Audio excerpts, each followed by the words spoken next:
विसा उपरांत येवकार राज्यांत कोची सारक्यो सोलर फेरीबोटी गोंयांतूय सुरू करपाचेर कॅप्टन ऑफ पोर्टाचो विचार चालू आसा. ह्या संदर्भात अभ्यास करपाक कॅप्टन ऑफ पोर्टाचे संबंधीत अधिकारी कोची वचपाचे आसात. RDX गोवा खातीर पणजेच्यान chief reporter Kenzil Rodrigues. We have 39 ferries operating on 19 routes all over Goa. Earlier, how many were there? How many were stopped? No, we had a few which we have scrapped after bridges have come in a few places, and at the same time we have also increased some ferries on certain routes as the demand has increased.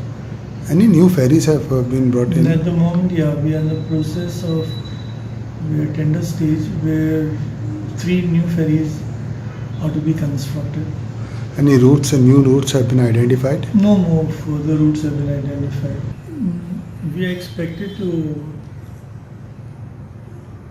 make a trip to in Kochi. In Kerala, they are having the ports department. There is already having solar powered ferries which are operating. So we are expected to go there to make a study and see how effective they are and how good they would be able to perform here in Goa, because we have got our own ferries at the moment which we are operating on diesel.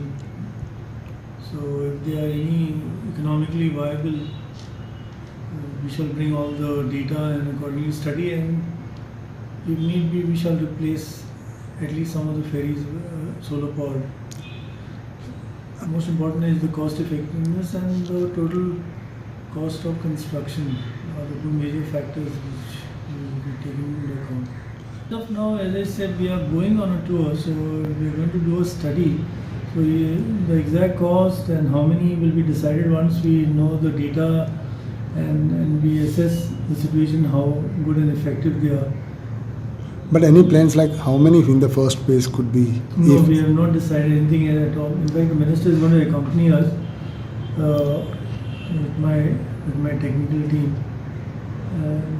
It's a study to be done before we assess how many we require. So how feasible it could be as far as Goa is concerned, when you talk about the temperature, the heat, and would it be viable? What it would be? What is the government basically looking at when you're trying to put up study or put up solar ferries in Goa? No, as I said, no, of course they will be viable because we have enough of sunlight. So basically we get charged on solar power. So I think we need to keep on hold and elaborate further once we do the proper study, otherwise